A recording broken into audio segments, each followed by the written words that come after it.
السلام عليكم ورحمة الله تعالى وبركاته. الحمد لله رب العالمين والصلاة والسلام على رسوله سيدنا محمد وآله وصحبه أجمعين. புகழனைத்தும் அல்லாஹ் ஜல்ல ஷானுஹு வ தஆலாவிற்கு உரித்தாகுவான். கண்ணியத்திற்கும் மரியாதைக்கும் உரிய அல்லாஹ் நல்லடியார்களே, அல்லாஹ்வுடைய அருள் வளத்தை கொண்டு 24வது நாள் தராவீஹ் தொழுகையை நாம் தொழுது அமர்ந்திருக்கிறோம்.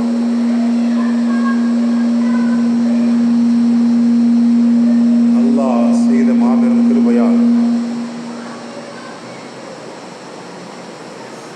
மீதமுள்ள தொழுகைகளையும் தொழக்கூடிய வாய்ப்பையும் நோன்பு வைக்கக்கூடிய வாய்ப்பையும் அல்லாஹ் தருவானாக. ஆமீன்.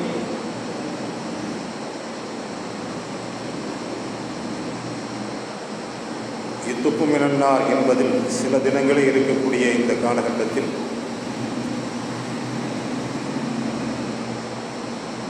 நாம் அல்லாஹ்விடத்திலே நரகத்திலிருந்து பாதுகாப்பு தேடுவதற்குரிய ஒரு வாய்ப்பு நமக்கு இன்னும் சில தினங்கள் இருக்கு.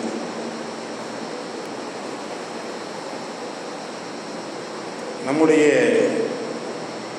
மரண நிலை நன்றாக இருக்க வேண்டும்.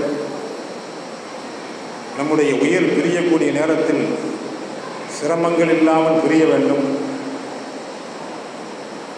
அதற்குரிய வழிமுறைகள் நாம் அல்லாஹ்விடத்திலே நரகத்தை பற்றி கேட்பதுதான்.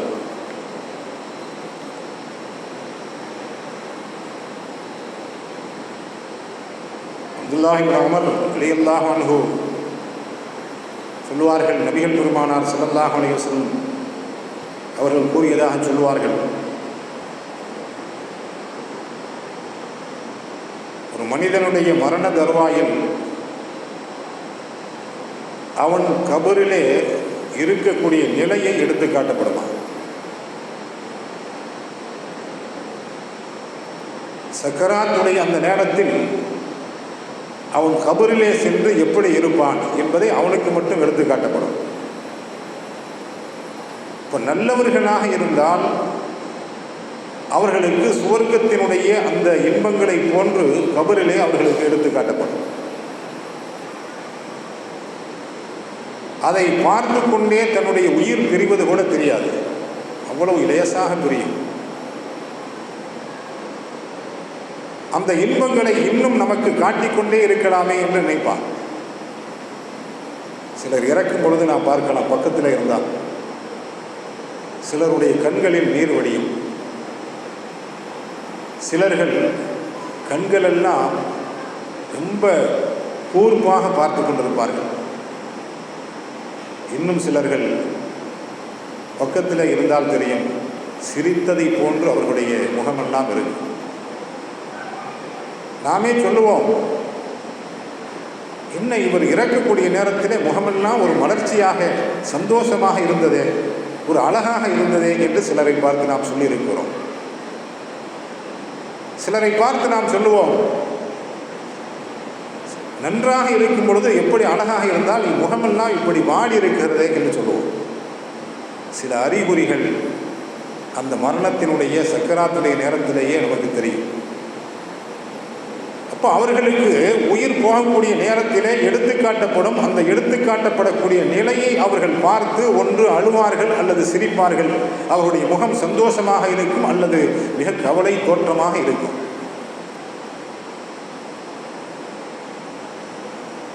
நபிகள் பெருமானார் ஸல்லல்லாஹு அலைஹி வஸல்லம் சொல்லும் பொழுது சொல்வார்கள், சிலரை கணுக்கால் கரண்டைக்கால் வரை வேதனை செய்யப்படும், நரகம் வேதனை செய்யும். சிலர்களை இடுப்பு வரை வேதனை செய்யும், சிலர்களை கழுத்து வரை வேதனை செய்யும் என்று சொன்னார்கள். முஸ்லிமிலே பதிவாகி இருக்கக்கூடிய ஹதீஸ். நபிகள் பெருமானார் ஸல்லல்லாஹு அலைஹி வஸல்லம் அவர்களுடைய அந்த வார்த்தைக்கு சஹாபாக்கள், யார சொல்லலாம் அப்படி என்று சொன்னால் என்ன, அவர்களுக்கு விளக்கம் தேவை. தங்களுடைய கரண்டை கால் மூலமாக எத்தனையோ பாவங்களை செய்திருப்பார்கள். இடுப்பு வரை வேதனை செய்யப்படக்கூடியவர்கள் அந்த இடுப்பு வரை வேதனை செய்வதற்குரிய பாவங்கள் செய்திருப்பார்கள். அதே போன்று கழுத்து வரை.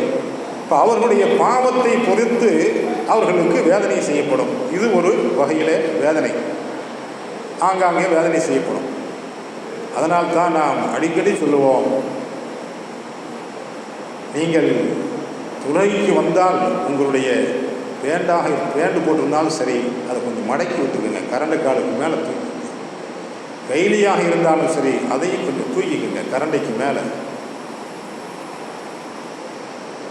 ஏனென்றால் கரண்டைக்கு கீழ் வருவதை ஒரு வகையில் நரகவாதிகளுடைய அடையாளம் என்று இமாம் கசாலி ரஹ்மத்துல்லாஹி அலைஹி எழுதுகிறார். இப்போ கரண்டைக்கு கீழ் கால், அந்த கீழே உரசுகிற அளவுக்கு நம்மளுடைய கைலிகள் இருக்கக்கூடாது, பேண்டும் இருக்கக்கூடாது. வெளியில் நம்ம இப்படி எப்பயுமே அப்படித்தான் இருக்கணும்.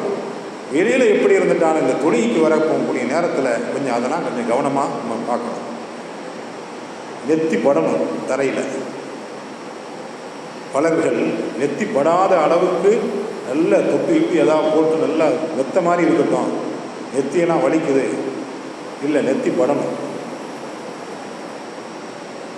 சஜிதா செய்யும் பொழுது உங்களுடைய உறுப்புகளில் மூக்கு, நெற்றி, இந்த கை, 2 கால்கள், இந்த கால்களுடைய விரல்கள் கூட கிபிலா பக்கம் திரும்பி இருப்பது முஸ்தஹப். அவ்வளவு பேணுதலாக நாம் தொழுதால்தான் அந்த தொழுகைக்கு உயிரோட்டம் உள்ளதாக இருக்கும். இப்போ இதே போன்று நாம் செய்யக்கூடிய சில செயல்களின் மூலமாக நம்முடைய உறுப்புகளில் இவ்வளவு வேதனை என்று குறிக்கப்பட்டிருக்கும். அதனால் நாம் நம்முடைய கடுமையான அந்த நரகத்தினுடைய வேதனையை விட்டு இந்த இத்துக்கும் நன்னாரில் நாம் கேட்கணும் அல்லாட்ட. அதற்குத்தான் 10 நாள் நமக்கு ஒதுக்கப்பட்டிருக்கு. உஸ்மான் ரலியல்லாஹு அன்ஹுவுடைய ஆட்சி காலம், அப்துல்லாஹ் இப்னு மஸ்ஊத் ரலியல்லாஹு அன்ஹு அவர்கள் பெரிய சஹாபி, நபிகள் பெருமானார் ஸல்லல்லாஹு அலைஹி வஸல்லம் அவர்களுடைய பிரியத்திற்குரிய சஹாபி. நபி ஸல்லல்லாஹு அலைஹி வஸல்லம் அவருடைய பிரியத்தை அவ்வளவு சீக்கிரம் நம்ம வாங்கிட முடியாது. ஏன்னா அவங்க சாதாரணமானவர்கள் இல்லை. யாரும் அவங்கள்ட்ட போய் கையை கட்டிக்கிட்டு அப்படி இப்படி நின்றா உடனே அவங்க நம்மளை பிரியமானவங்கள்ட்ட சொல்லுவாங்கங்கிறது இல்லை. ரசூலுல்லாஹ்வுக்கு தெரியும். முகபாவனையை, செயல் வடிவத்தை நபி ஸல்லல்லாஹு அலைஹி வஸல்லம் பார்த்து இவர் நல்லவர் கெட்டவர் என்று தெரிந்து கொள்வார்கள். முனாஃபிக்குகளை ரொம்ப சீக்கிரமாக அடையாளம் கட்டுவாங்க. உஸ்மான் ரலியல்லாஹு அன்ஹு ஹலீஃபா, ஜனாதிபதி, அப்துல்லாஹ் இப்னு மஸ்ஊத் ரலியல்லாஹு அன்ஹு மரண தருவாயில் இருக்கிறாங்க. போய் பார்க்கறதுக்காக போகிறாங்க. போய் உடல்நலம் விசாரிப்பதற்காக செல்கிறார்கள். போய் பக்கத்தில் போய் அப்துல்லாஹ் இப்னு மஸ்ஊத் ரலியல்லாஹு அன்ஹுட்ட உங்களுக்கு ஏதாவது மருத்துவ உதவி செய்யணுமா அப்படின்னு கேட்குறாங்க. ஏதாவது மருத்துவ உதவி உங்களுக்கு செய்யட்டுமா? உடனே அவர்கள் சொன்னார்கள், இல்லை, அல்லாஹ் எனக்கு மருத்துவ உதவி செய்வான், அல்லாஹ் எனக்கு மருத்துவம் செய்வான், ஒன்றும் பிரச்சனை இல்லை, நீங்கள் அதை செய்ய வேணாம். சரி, உங்களுக்கு பெண் மக்கள்லாம் இருக்கிறாங்க, உங்களுக்கு பின்னால் அந்த பெண் மக்கள் ரொம்ப சிரமப்படுவார்கள். அதனால் உங்களுடைய பெண் மக்களுக்கு நான் பைத்துல் மால் பணம் இருக்கு, அதிலிருந்து நான் உங்களுடைய பெண் மக்களுக்கெல்லாம் ஏதாவது உதவி செய்கிறேன், ஒன்றும் பிரச்சனை இல்லை அப்படின்னா. ஜனாதிபதி அவர்களே, நீங்கள் என்னுடைய பெண் மக்களுக்கு எந்த உதவியும் செய்ய வேணாம். ஏன்னா நபிகள் பெருமானார் ஸல்லல்லாஹு அலைஹி வஸல்லம் அவர்கள் சொல்ல நான் கேட்டிருக்கிறேன், யார் ஒவ்வொரு நாளும் தன்னுடைய வீட்டிலே சூரத்துல் வாக்கியா என்று சொல்லக்கூடிய அந்த சூறாவை முழுமையாக ஓதுகிறார்களோ, 27வது ஜுஸு வருது சூரத்துல் வாக்கியா. மதரசாவில் பிள்ளைகள்கிட்ட எல்லாம் சூரத்துல் வாக்கியா சூரத்துல் யாசின்லாம் பாடமாக்க சொல்லியிருக்கு. ஞாயிற்றுக்கிழமையில் எனக்கு சொல்லணும் கொஞ்சம் கொஞ்சம்.